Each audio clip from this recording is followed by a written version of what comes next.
Big Books is another strategy to support ELs in the classroom, and it's not just for primary grades.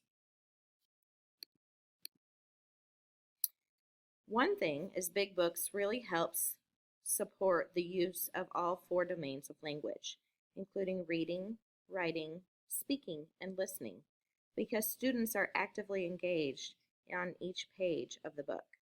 It's collaborative, as students typically will work individually or in small groups on a single page, and then their page is a contribution to a whole book of information on a particular topic. And it supports comprehensible input, lowers the affective filter, and provides meaningful context. One example is genetically modified foods, or GMOs. So this is a picture of a big book that has controlled vocabulary that is being taught using the big book. It has a pattern that goes across the big book to help facilitate understanding by ELs on the topic.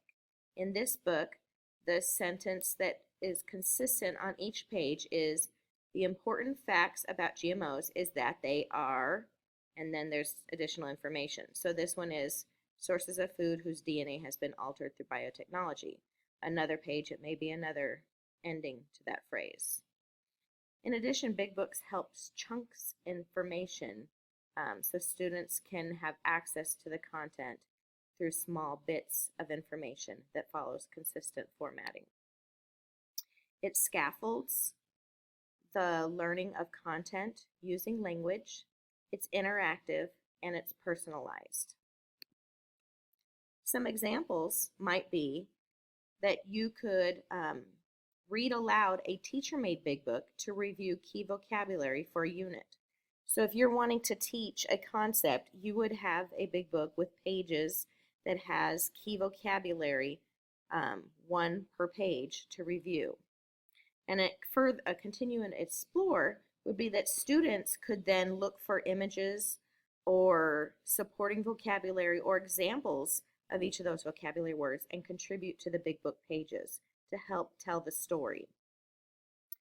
An explain example is where students read aloud big books from student examples and images, explaining the content in their own words.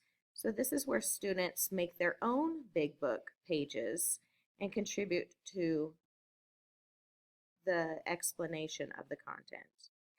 An elaborate is where you would provide a rubric and guidelines for students to create. It's almost like a poster. So they create a poster of part of the content, and then when all the content is put together in a big book, it helps teach the content thoroughly while each student is an expert in one area.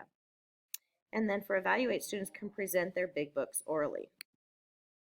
Here's some examples of big books where on the left side, those examples, the continuing phrase that goes across each book is the blank animal migrates. So you see an example of the monarch butterflies migrate, the wildebeest migrate, the California gray whale migrates.